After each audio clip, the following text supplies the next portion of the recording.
Espíritu Santo, te pedimos en esta mañana que tú nos ayudes a entender tu palabra. No leemos tu palabra, Señor, con entendimiento humano, con sabiduría humana. Queremos leerla, Señor, con los ojos de nuestro corazón. Que tú nos ayudes, Espíritu Santo de Dios, a comprender y, más importante aún, a aplicar tu palabra a nuestra vida, Dios.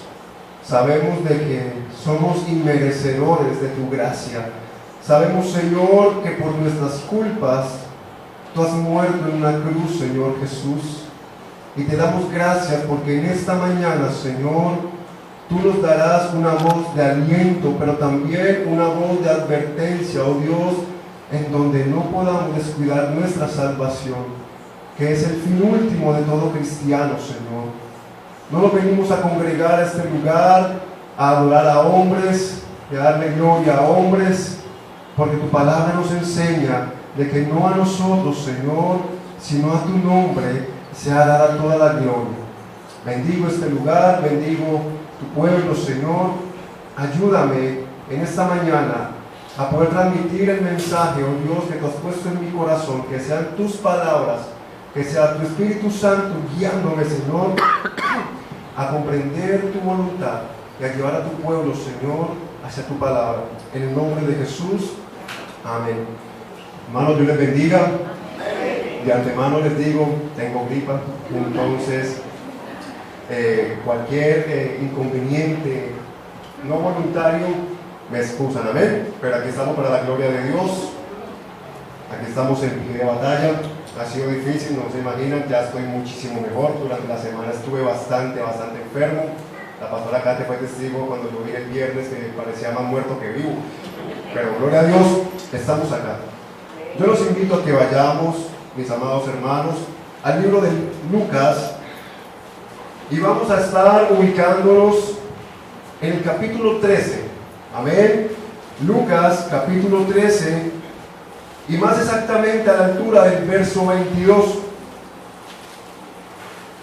Si usted no trajo Biblia, puede acercarse a un hermano, puede mirar acá en la pantalla, amén. Porque la idea es que todos estemos muy atentos a lo que el Espíritu Santo va a hablar a nuestro corazón el día de hoy. ¿Cuántos lo creen? Amén, gloria a Dios. Leo en el nombre del Padre, del Hijo y del Espíritu Santo. Lucas capítulo 13, versículo 22 en adelante. Dice: pasaba Jesús por ciudades y por aldeas, enseñando y encaminándose ¿a dónde? A Jerusalén. Y alguien le dijo: Señor, ¿son pocos los que se salvan? Y él le dijo: esforzaos a entrar por la puerta angosta, porque os digo que muchos procurarán entrar y no podrán. Después que el padre de familia se haya levantado y cerrado la puerta, y estando fuera, comencéis a llamar a la puerta, diciendo: Señor, Señor, ábrenos. Él respondiendo os dirá: no sé de dónde sois.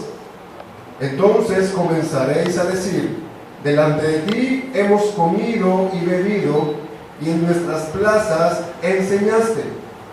Pero os dirá: os digo que no sé de dónde sois.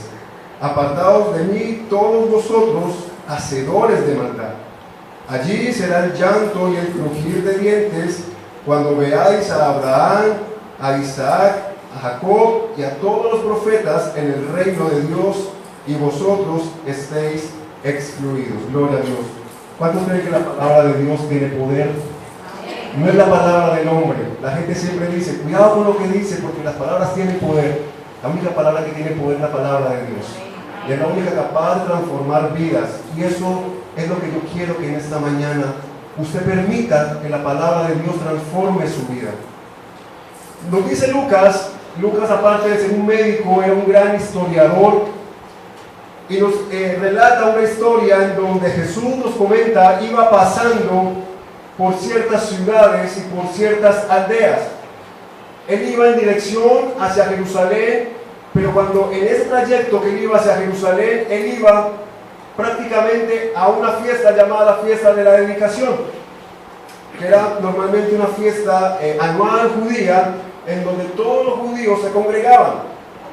Jesús Para llegar hasta Jerusalén pasaba por ciudades, por grandes urbes, pero también pasaba por pequeñas aldeas. Y no perdiendo el tiempo, dice la Biblia en el relato que nos da Lucas, que él aprovechaba ese trayecto para enseñar la palabra de Dios, para enseñar el Evangelio de Dios, para enseñar el reino de Dios.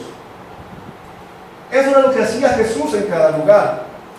Jesús se dirigía hacia Jerusalén, la capital religiosa y por la capital en ese momento muy importante para el pueblo judío. Así como usted y yo, como hijos de Dios, debemos apuntar hacia la dirección de la nueva Jerusalén, que no es una Jerusalén terrenal, sino una Jerusalén celestial. Así como Jesús se dirigía, él no desaprovechaba la oportunidad para enseñar la palabra de Dios. Pero sucede que un extraño, una persona que Lucas no nos dice, y si Lucas no lo dice es porque es una persona totalmente ajena, porque como les digo, Lucas era un historiador excelente, era una persona, un investigador muy sabio, y si Lucas no nos da el nombre, quiere decir que era una persona totalmente ajena a lo que el círculo íntimo con el que andaba Jesús. No era ninguno de sus discípulos. Dice que alguien se le acercó y le dijo: Señor, ¿son pocos los que se salvan? ¿Por qué este hombre, un extraño, un X, alguien que no sabemos quién es, por qué le hace esta pregunta a Jesús? ¿Qué trasfondo o qué quería saber este hombre con respecto a la salvación? ¿Y por qué de entrada está haciendo el énfasis de que son pocos? Amén. Entonces, este hombre le hace una pregunta a Jesús y posteriormente en el verso 24 Jesús le responde ya no a un singular, sino en forma plural. Si se dan cuenta, un solo hombre le pregunta: Señor, pero en el verso 24 ya Jesús responde en forma plural: esforzaos. El día de hoy el Señor ha puesto en mi corazón que atendamos la palabra de Dios, que atendamos al llamado de Dios, porque hay una puerta en la cual usted y yo vamos a acceder siempre y cuando cumplamos el mandamiento de Dios. Amén. Pero esa puerta, en un momento determinado, esa puerta se va a cerrar. Y esa puerta es Cristo. Por eso, el mensaje de hoy, la predicación de hoy que de parte de Dios quiero traerles a todos ustedes es la puerta de vida. Amén. Ese es el título del mensaje en la mañana de hoy. Pero ¿cómo aplicar lo que Jesús le enseñó a esta persona, a usted y a mí, el día de hoy, siglo XXI? Estamos hablando de que eso fue hace más de 2000 años, pero ¿cómo podemos aplicar esto que Jesús le estaba enseñando a este hombre, esta pregunta que le hizo este hombre, y el por qué se la hizo, aplicarla a usted y a mí en el siglo XXI?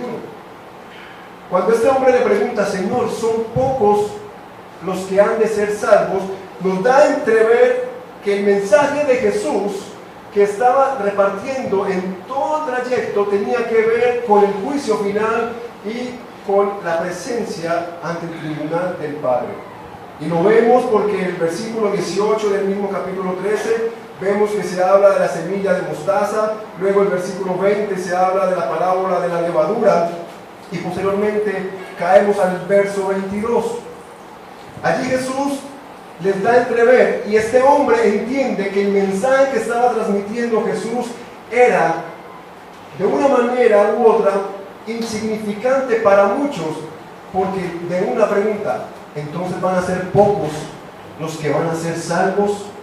Y eso es lo que pasa, porque el mensaje de Dios, el evangelio de Dios no es atractivo, no es atrayente. El mensaje de Dios no gusta, porque el mensaje, verdadero mensaje de Dios es aquel que confronta los corazones, es aquel que pone enfrente tuyo y enfrente mío la realidad de nuestro pecado. Entonces, cuando la gente entiende o se da cuenta que tiene que dejar muchísimas cosas, especialmente negarse a sí mismo, dice: este mensaje a mí no me gusta. Y la verdad, no estoy dispuesto a dejar todo lo que he conseguido para seguir a Jesús. Por ende, son pocos los que van a aceptar a Jesús. Comienza el versículo 24, Jesús les dice, esforzaos a entrar por la puerta angosta, porque os digo que muchos procurarán entrar.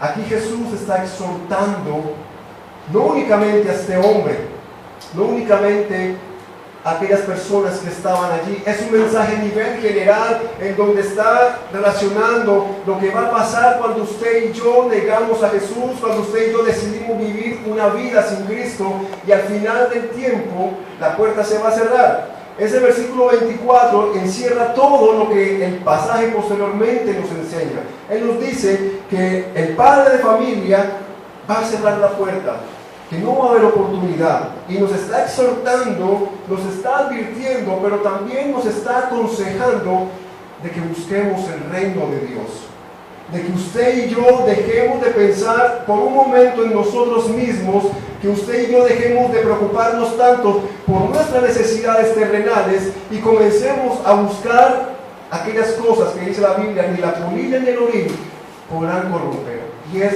la vida eterna. Y comienza entonces diciendo que debemos luchar. La palabra esforzaos en el castellano, recordemos que el Nuevo Testamento o el Nuevo Pacto fue escrito en griego y la transliteración o el cambio hacia el castellano conlleva muchos cambios, pero la palabra originalmente no debería decir esforzaos, sino luchar a un punto de agonizar. Amén.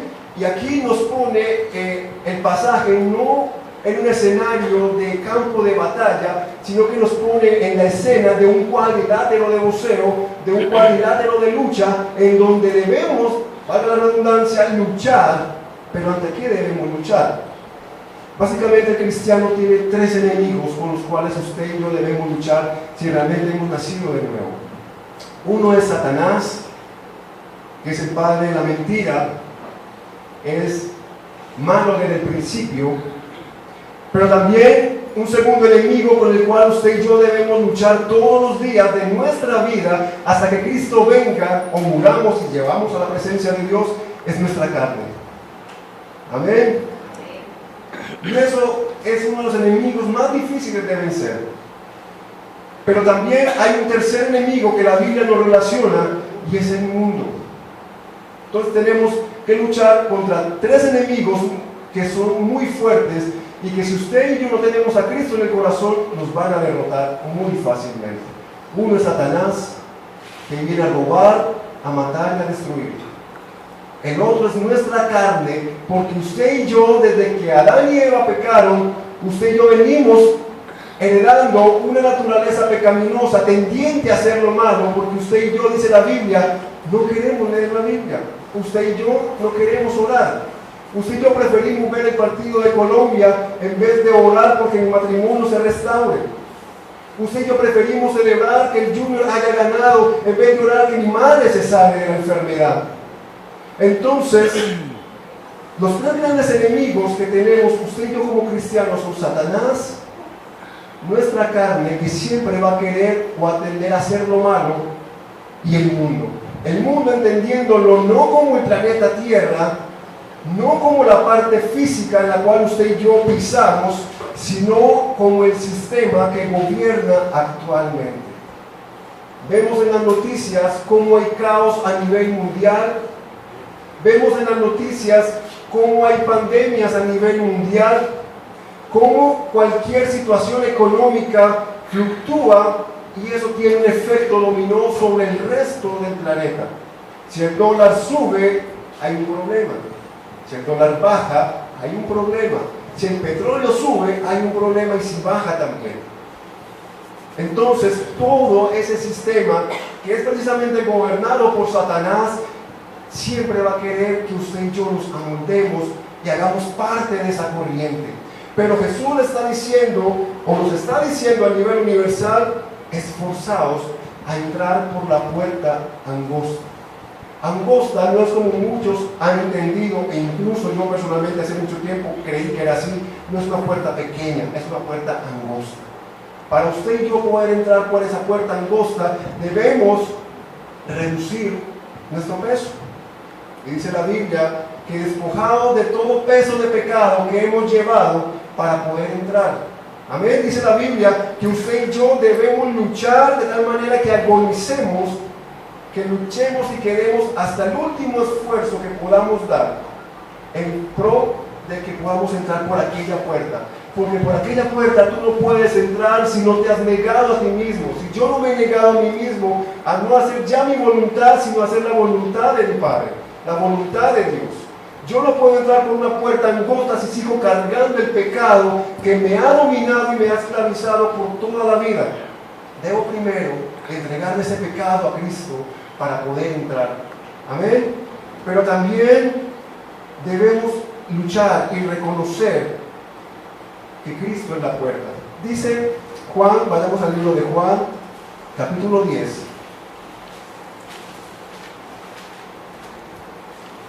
Versículo 1 al versículo 6. De cierto os digo, dice Jesús, el que no entra por la puerta en el redil de las ovejas, sino que sube por otra parte, ese es que ladrón y salteador. ¿A quién le gustaría, o a cuál de ustedes le gustaría que le dijeran ladrón o salteador? A ninguno. Versículo 2. Mas el que entra por la puerta, el pastor de las ovejas es. A este abre el portero y las ovejas oyen su voz, y a sus ovejas llama por nombre y las saca.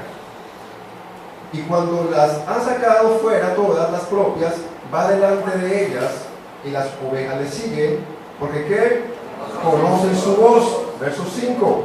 Mas al extraño no seguirán, sino que huirán de él, porque no conocen la voz de los extraños. Esta alegoría les dijo Jesús, pero ¿qué? Ellos no entendieron qué era lo que les decía. Jesús les estaba diciendo, yo soy la puerta, yo soy el único acceso a Dios, yo soy el único acceso al Padre Celestial. Luego, posteriormente, en el versículo Juan 14:6 dice, Jesús le dice a sus discípulos y a la gente que estaba alrededor, yo soy el camino, yo soy la verdad y yo soy la vida. Y está haciendo en términos absolutos que es la única puerta, es la única verdad y es la única vida. Y dice, todo aquel que quiera venir al Padre, no dice de ir al Padre, dice de venir al Padre, es a través de mí. Entonces, debemos luchar, mis hermanos, para que usted y yo podamos entrar por la puerta al reino de los cielos. Y el Evangelio de Mateo es mucho más diciente, por llamarlo de alguna manera, es mucho más específico, es mucho más claro con respecto a la idea principal, que esa primera parte quiero mencionar. Mateo capítulo 7, versículo 13 al 14.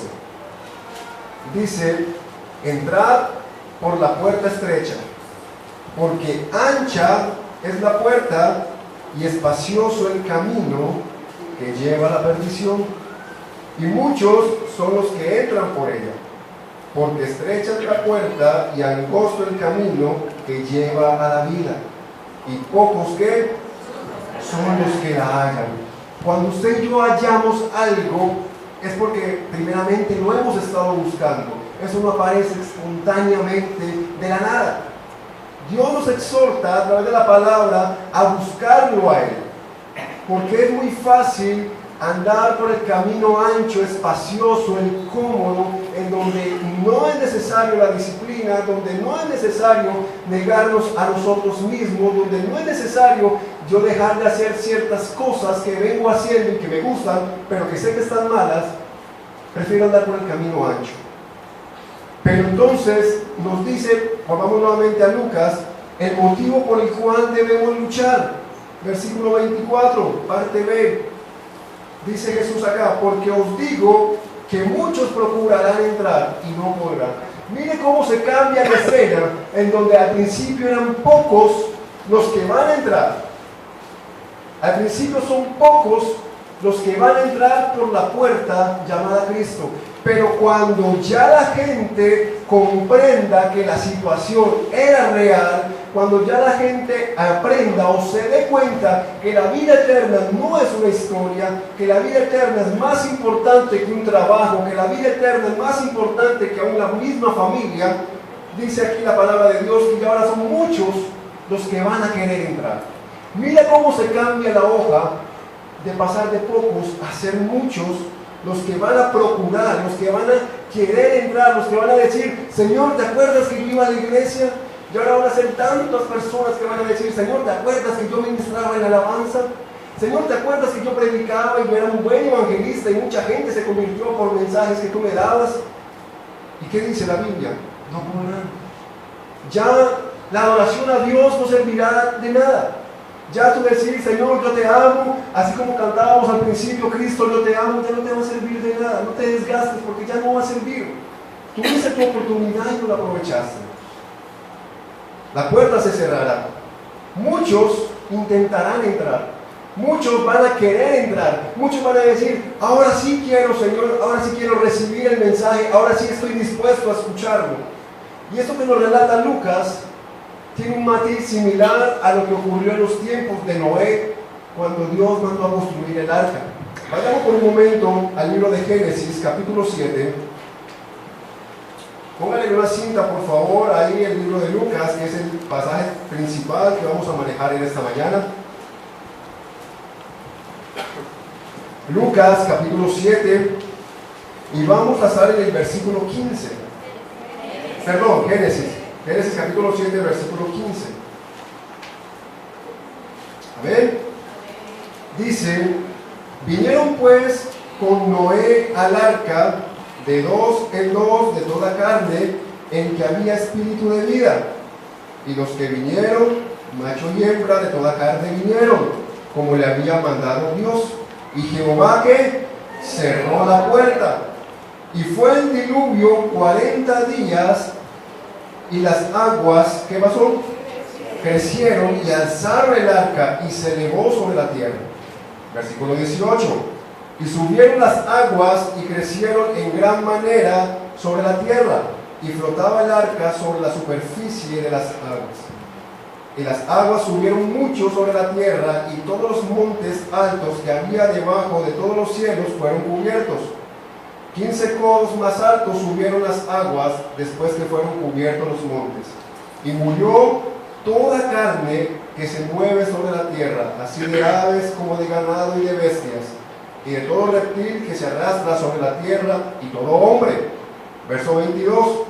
Todo lo que tenía aliento de espíritu de vida en sus narices, todo lo que había en la tierra, ¿qué? Murió. Verso 23. Así fue destruido todo ser que vivía sobre la faz de la tierra, desde el hombre hasta la bestia, los reptiles y las aves del cielo, y fueron raídos de la tierra. ¿Y qué pasó? Quedó solamente Noé y los que con él estaban.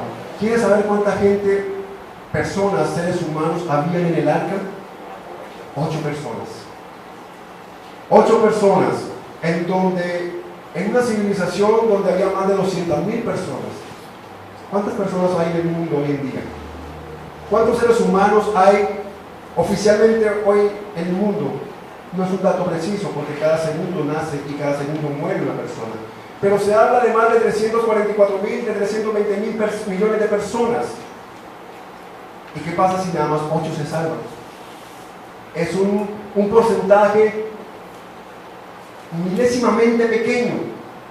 Eso fue lo que pasó en los tiempos de Noé, y eso es lo que el Espíritu Santo está advirtiendo a la iglesia de hoy, que así como en los tiempos de Noé también se cerrará la puerta y muchas personas van a morir, muchas personas van a suplicar que se les abra la puerta, como posteriormente vamos a mirar, y muchas personas van a decir, pero ¿por qué voy a morir si yo no he hecho nada malo?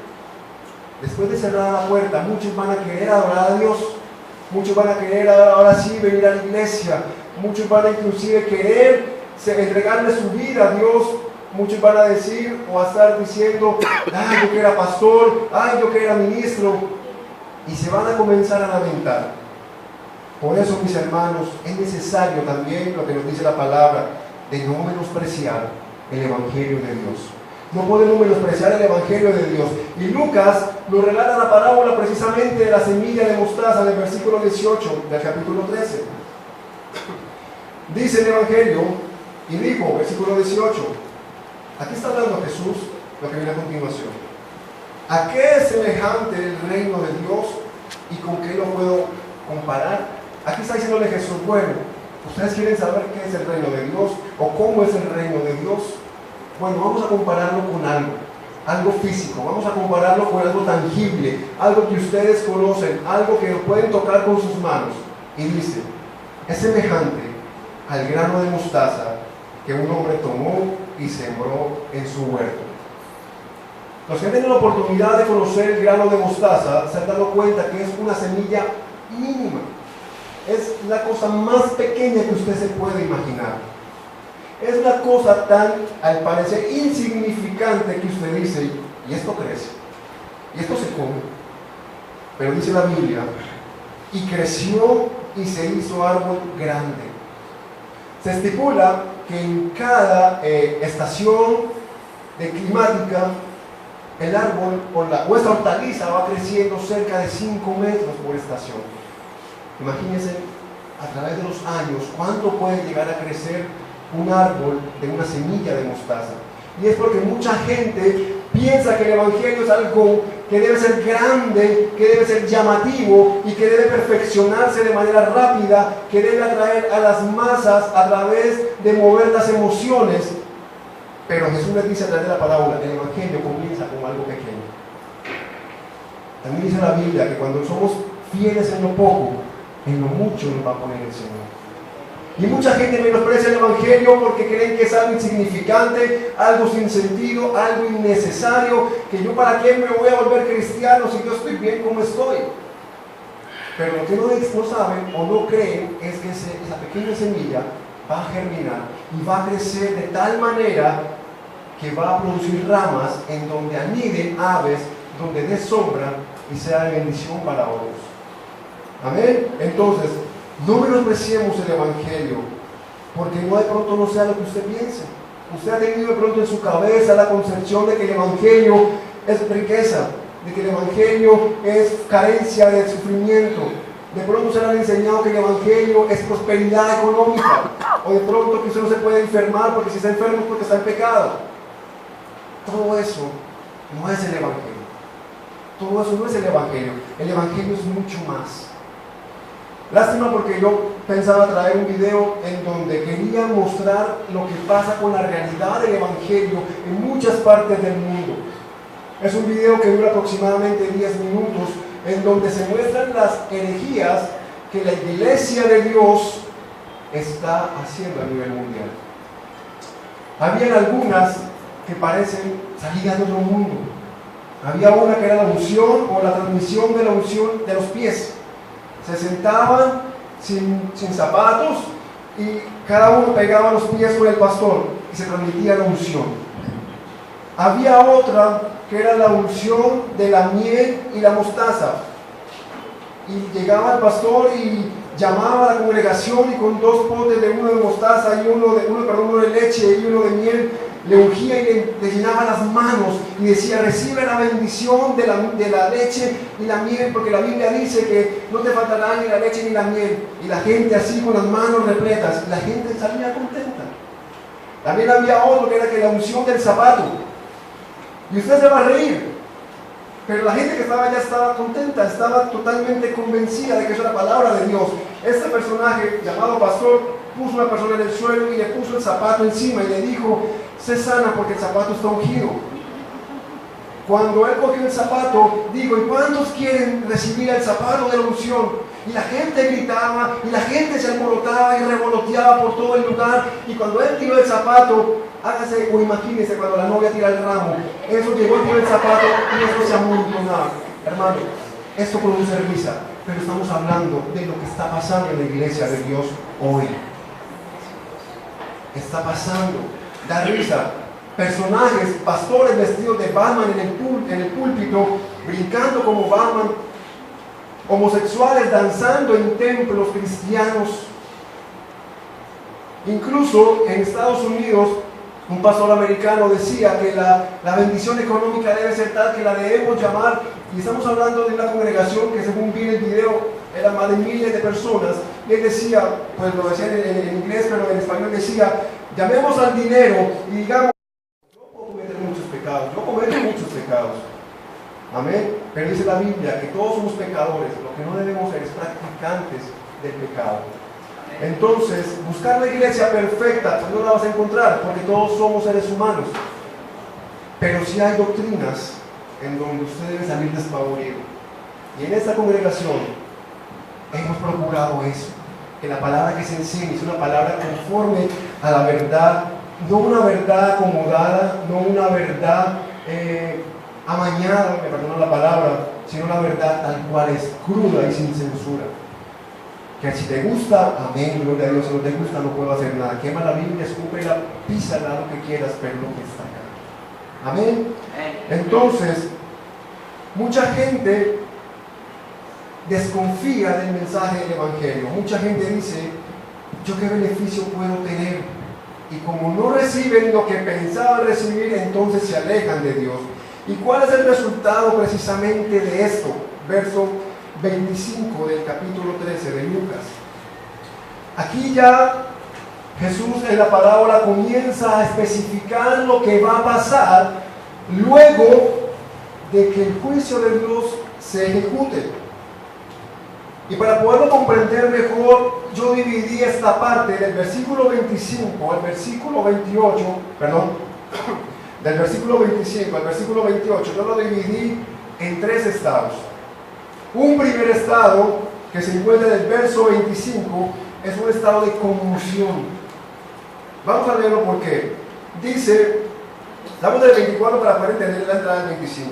Esforzaos a entrar por la puerta angosta, porque os digo que muchos procurarán entrar y no podrán.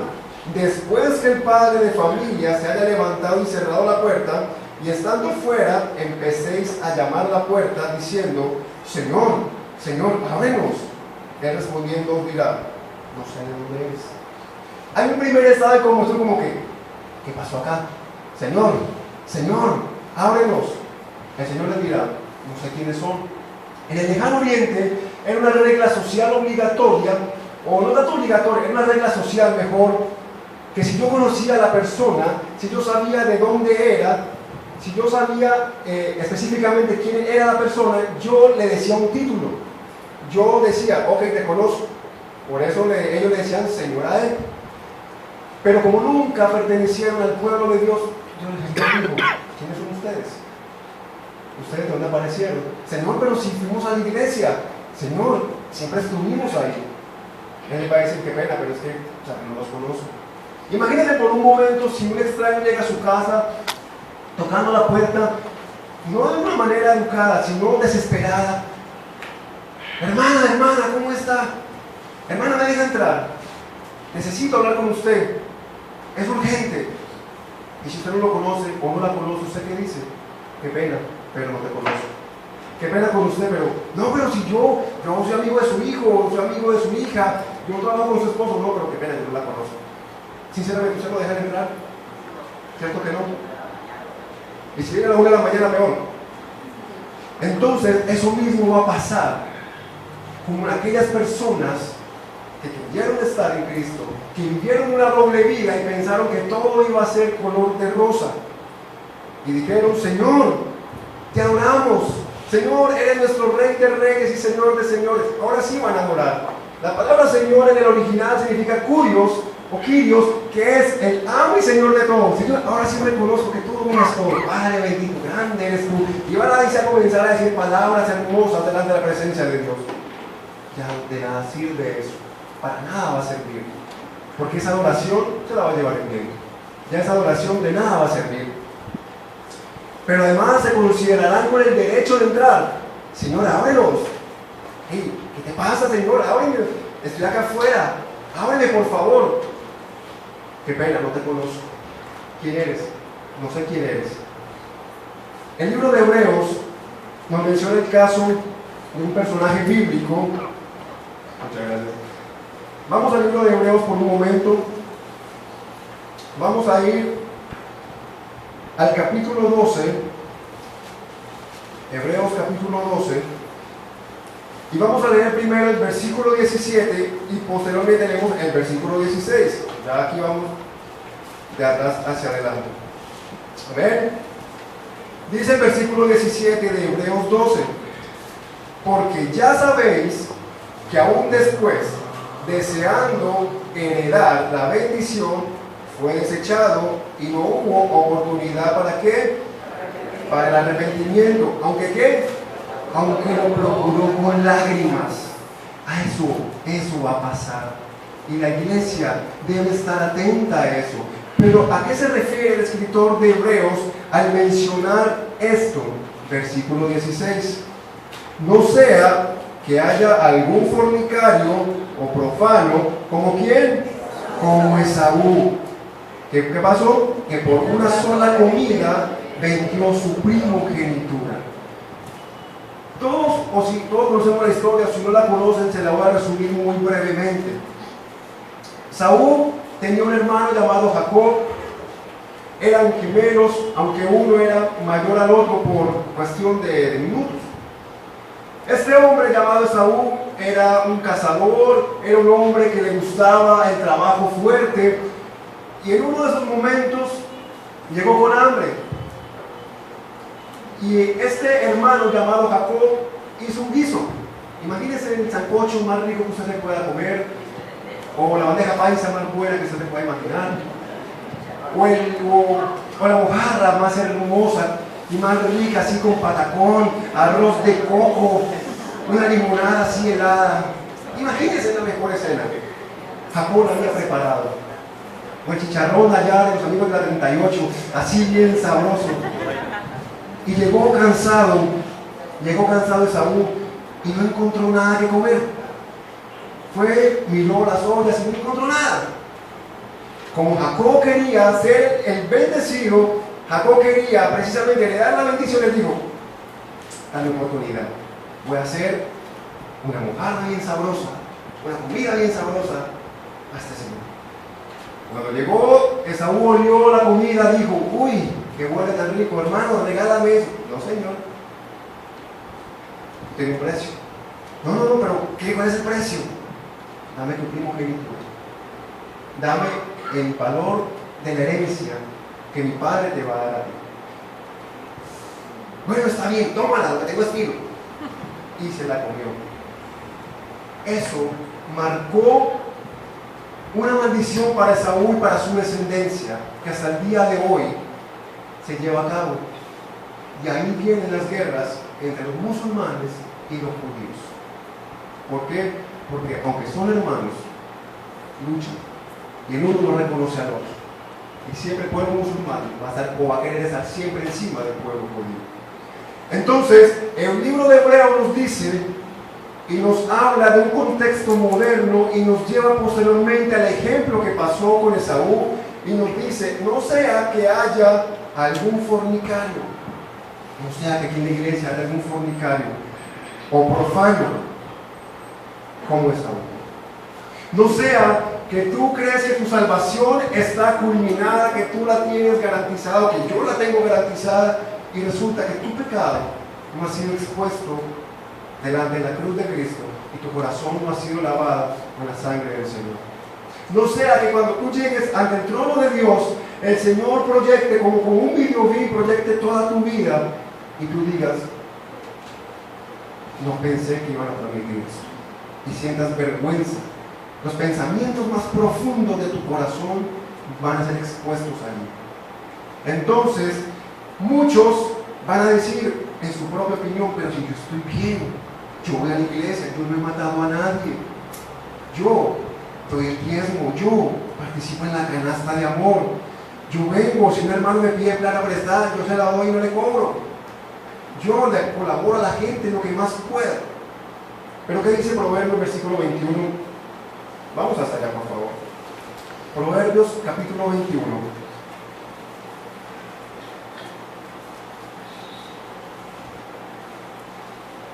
Permítame, por favor, ¿qué dice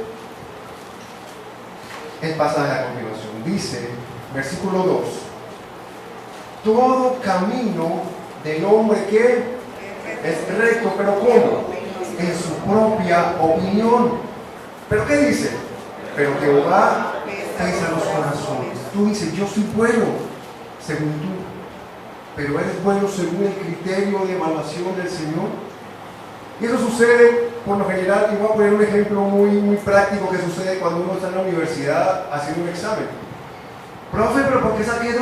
Yo estaba convencido que sacaba 5, mínimo un 4. Profe, pero si yo estudié, en tu opinión tú estudiaste, en tu opinión tú sacaste bien, pero que la realidad es otra. El criterio no es lo que tú piensas, es lo que Dios dice. Amén. Si para ti es normal tener 2 mujeres, una legal y otra ilegal, eso es tu criterio, tu opinión, y tú dices, no, yo estoy bien, pero para Dios no. Si para ti es normal tomarte tus cervecitas cuando gana tu equipo, porque que estás contento, estás celebrando, o porque Colombia perdió contra Costa Rica y la verdad pensamos que iba a ganar, entonces tengo tristeza, me tomo mi cervecita. Eso en tu propia opinión está bien, pero delante de Dios no está bien, porque el criterio no lo pones tú. Porque si entonces el ser humano tuviese su propio nivel de moralidad, de acuerdo a sus propias convicciones, el que mata a una persona diría, lo maté con justa causa. El homicida diría, yo lo maté porque creo que debía matarlo. O yo robé porque creí que debía robar. Pero el criterio o el estándar lo pone Dios, no nosotros. Amén. También esas personas insistirán ahí en la puerta. Dice la Biblia, el verso 25, dice, después que el padre de familia se haya levantado y haya cerrado la puerta, y estando fuera empezarán a llamar a la puerta, comenzarán a llamar a la puerta, se quedarán ahí tocando largo tiempo, hasta que ya las manos, los nudillos se le rompan, hasta que ya haya sangre, y Dios diga, pero Señor, ábreme por favor, ábreme. La puerta está ahí. La fuerza espiritual, la fe les alcanzó para llegar hasta la puerta, y de ahí no van a poder pasar, y luego van a comprender que llegaron tarde. Por eso la insistencia, porque saben que llegaron tarde. Ustedes se imaginan llegar a un matrimonio 2 horas tarde, ya no encuentran a nadie, o si lo encuentran la puerta cerrada. Usted no va a llegar en plena ceremonia, buenas tardes, ¿cómo están? Dios les bendiga. Eso es imprudencia. Si llegaste tarde, llegaste tarde. Y así nos va a pasar. Muchos van a llegar tarde. Que no le pase a usted, que no le pase a mí. Muchos van a llegar tarde, muchos van a llegar confiados de que está chévere la cosa, voy a encontrar la puerta de par en par. Cuando miren, la puerta está cerrada. Con un mensajito así como te ponen en los hoteles, no te conozco, no sé quién eres. Ahí dice la Biblia que será el lloro y el crujir de dientes. Pero también encontramos un segundo estado, y lo encontramos en el versículo 26 y versículo 27. Dice, entonces comenzaréis a decir, delante de ti hemos comido y bebido, y en nuestras plazas enseñaste. Pero os dirá, os digo que no sé de dónde sois, apartaos de mí todos vosotros, hacedores de maldad. Este segundo estado yo lo he llamado como un estado de recriminación. Ya ahora, como ya están a la puerta, comenzarán a sacar en cara lo que habían hecho cuando servían en la iglesia o cuando eran cristianos. Señor, pero si yo iba a la iglesia, Señor, pero si yo comía la Santa Cena con los hermanos de la congregación, con los amados de la congregación. Yo compartía con mi familia todo lo que hacíamos en la iglesia. ¿Qué pasa? Ellos pusieron su confianza en una apariencia de piedad. Ellos pusieron su confianza o le dieron poca importancia a su vida espiritual. No fueron malos en absolutamente muchas cosas, pero le dieron poca importancia a su vida espiritual. Le dieron poca importancia a la búsqueda de Dios, o su búsqueda fue perezosa. Yo voy porque igual, la verdad, para ir a la iglesia, por lo menos para ir a la iglesia. Yo voy a la iglesia porque, hombre, allá cantan bonito. No, allá el pastor no pide tanta plata como la otra iglesia. Voy por eso. Pero también hay gente que tiene convicciones débiles, deseos muy fríos, en su corazón no anhelan crecer espiritualmente, no anhelan conocer a Dios, y su esfuerzo por buscar a Dios y por presentarse delante de Dios son tan lánguidos, son tan frágiles, que tienen poca fuerza y duran poco. Mucha gente comienza a buscar a Dios y duran un mes, 2 meses, 3 días, porque no fue lo que ellos imaginaron. Pero la Biblia nos dice que debemos seguir. Estas personas comenzarán a apelar a las obras realizadas. Señor, pero si compartimos contigo comimos, contigo bebimos, contigo hicimos tantas cosas, ábrenos por favor. Dirán, te conozco, vuelvo y te repito, no sé quién eres. También dirán, Señor, pero si fuimos a la iglesia, escuchamos tu mensaje, ¿recuerdas? Tú fuiste a tal parte, tú predicaste en tal lugar, tal hermano se convirtió, yo me acuerdo. Te repito, no sé quién eres. Pero si no escuché tu mensaje, me tienes que salvar, por favor. No sé quién eres. El pastor Dani, el pastor Joel, o la hermana tal dijo tal cosa. Amigo, que pero no sé quién eres. No sé quién eres. E intentarán convencer al Señor, que hacen parte de la familia de Dios. Señor, pero si yo en la iglesia 20 años, yo fui amigo íntimo del fundador de la iglesia, yo he sido amigo íntimo desde que era un niño del pastor Joel, o yo conozco a fulano de tal que era la hermanita que siempre oraba. No eres de acá. Que venga contigo, pero no eres de acá. ¿Ustedes se imaginan esa situación? Y la gente va a comenzar a sacarle en cara a Dios todo lo que han hecho, como si con lo que hacemos compramos la salvación. Y dice la Biblia que la salvación no es por obras, es por la gracia. La salvación es un regalo inmerecido, no dado a hombres piadosos, sino dado por Dios a hombres pecadores como usted y como yo. Ese es el verdadero significado de la gracia. Amén. Ese es el verdadero significado de la gracia, que es un regalo inmerecido dado a personas malas por parte de un Dios amoroso. No es por obras.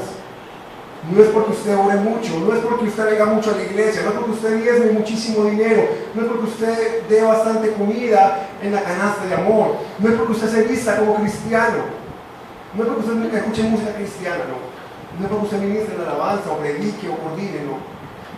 Eso son oficios que debemos hacer en el ministerio del Señor, pero no por eso compramos la salvación.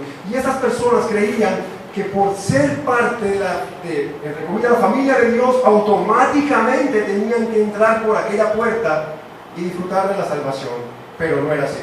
Y encontramos un tercer estado. En el versículo 28 dice, allí será el llanto y el crujir de dientes, cuando veáis a Abraham, a Isaac y a Jacob, y a todos los profetas en el reino de Dios, y que vosotros estéis excluidos. A ese tercer estado yo lo he llamado el arrepentimiento. Ya pasó de un estado de conmoción,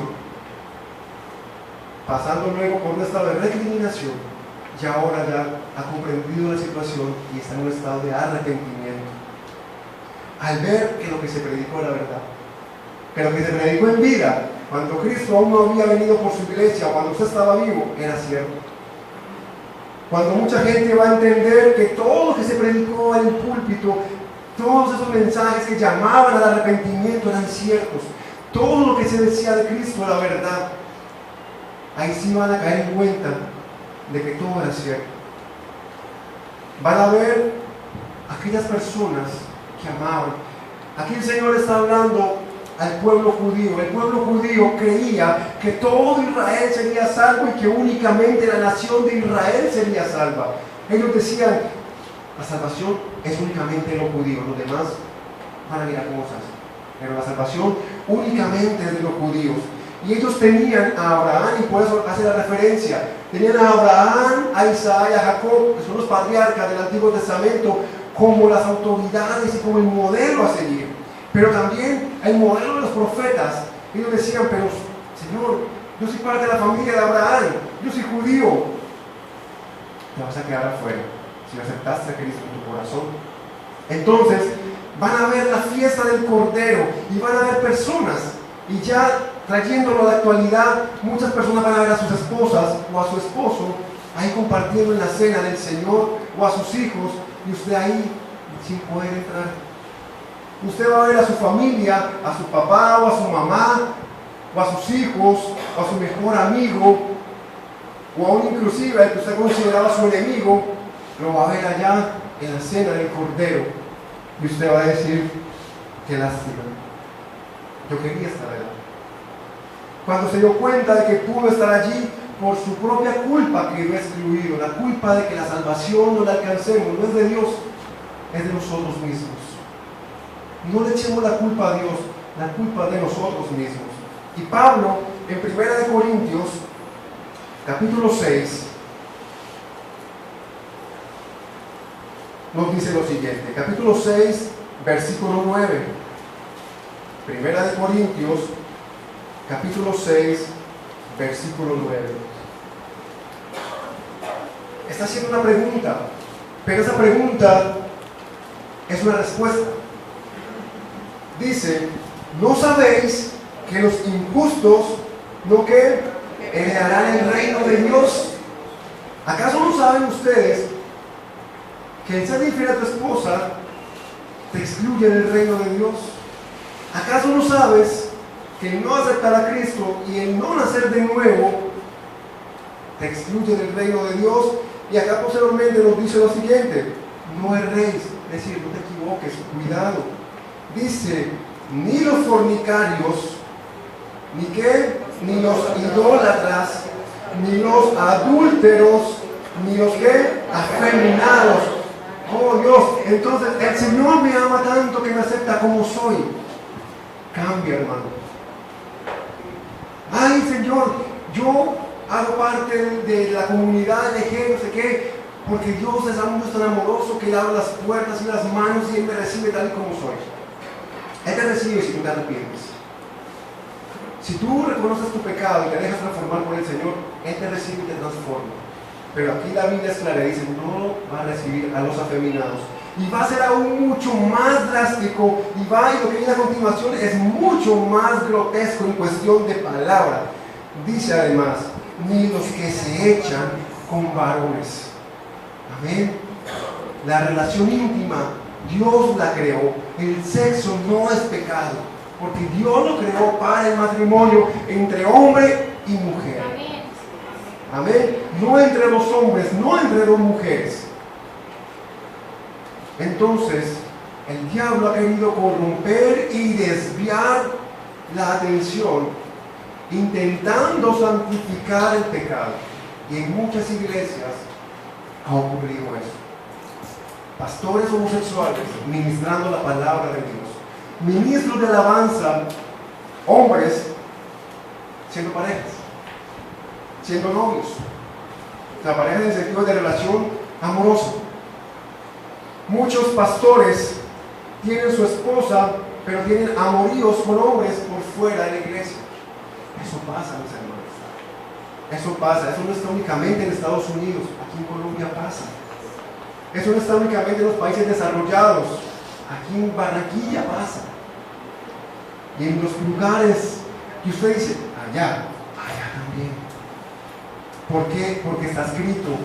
Dice la Biblia que en los postreros tiempos se levantarán personas que van a apostatar de la fe, que les va a importar más su apetito carnal que la fe de Cristo en las personas. Lo que les va a importar es únicamente el dinero que entra al alfolí, más nada. Y el video que yo les iba a traer mostraba a una pastora, entre comillas, en un púlpito muy grande, y había cuanta cantidad, usted se puede imaginar, de dólares regados ahí, y ella lo que hacía era que se postraba y decía: Señor, gracias. ¿A qué Señor estaba hablando ese Señor? No era Dios, a nuestro Señor, era precisamente a Satanás. Entonces, estén muy apercibidos. No todo el que diga Señor, Señor, entrará en el reino de los cielos. No todo el que te diga hermano, yo soy cristiano, esté apercibido. Prueben los espíritus, dice la Biblia, si son de Dios. Porque estamos en tiempos difíciles. Estamos en tiempos en donde la maldad se ha incrementado de tal manera que aún a muchos escogidos van a engañar. Dice el versículo 10: ni los ladrones, ni los avaros, ni los que... Calculemos ayer cuántos borrachos hubo nada más en la 8. Nada más en la 8, no contemos a nivel de ciudad. Y si hubiera ganado Colombia, exponencialmente cuánto hubiera aumentado eso. Y muchos cristianos se emborrachan. Yo estoy borracho del Espíritu Santo, no. La Biblia nos dice que debemos ser llenos del Espíritu Santo. Amén. Dice, sigue diciendo, ni los maldicientes. ¿Qué es un maldiciente? Aquel que le desea el mal a otro. Ojalá y tu esposa te deje, ojalá y te enfermes, ojalá y tal cosa, ojalá y tal otra, ojalá y te vaya mal, ojalá y te boten del trabajo, ojalá y te muerda un perro. ¿Sí? Dicen también, ni los estafadores. Y la cosa se pone cada vez peor. Ellos, ese tipo de personas, dice, no heredarán el reino de Dios.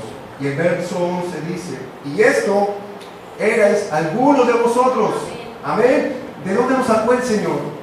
Del lodo cenagoso. ¿De dónde nos sacó el Señor? De la esclavitud del pecado. ¿De dónde nos sacó el Señor? De las cadenas que nos ataban a vivir una vida llena de vacío sin Cristo. Dice, y esto eran algunos de ustedes. Sí, mi hermano, y los voy a mirar así panorámicamente. Algunos de ustedes eran esto y muchas cosas peores. Yo también era muchas cosas de estas y muchas cosas peores. Dice, mas ya habéis que sido lavados. ¿Con qué? Ya habéis sido que santificados. Ya habéis sido que justificados. Hemos sido lavados, hemos sido santificados y hemos sido que justificados. Pero por nuestra cara bonita, porque usted y yo le sentimos bien a la iglesia, porque lo merecemos, porque llevamos X cantidad de años en la iglesia. ¿Qué dice la Biblia? Hemos sido justificados, ¿qué? En el nombre del Señor Jesús y por el Espíritu de nuestro Dios. Cristo murió por nosotros. Él es la puerta a la salvación. Y nos ha dado su Espíritu Santo, que nos ayuda, que nos convence de pecado, que nos convence de juicio y que nos guía como un faro en medio de la oscuridad hacia la meta, que es nuestra salvación. Amén. Por eso dice el versículo 30 de Lucas, capítulo 3. Y aquí hay postreros que serán primeros y primeros que serán postreros. Hay muchos que se creen que ya tienen la salvación ganada y descuidan su salvación. Hay muchos que se creen más importantes que otros. Dice la Biblia que esos que se creen muy importantes al final serán los menos importantes. Y los menos importantes, por la humildad, por el servicio a Dios, por la negación a sí mismo, como dice la canción, dice la Biblia, ellos menguaron para que Cristo creciera, ellos serán los primeros. Amén. Entonces, como conclusión, mis hermanos, tenemos que Dios nos exhorta a buscar su reino. Dice la Biblia, buscad primeramente el reino de Dios y su justicia, y todas las demás cosas os serán añadidas.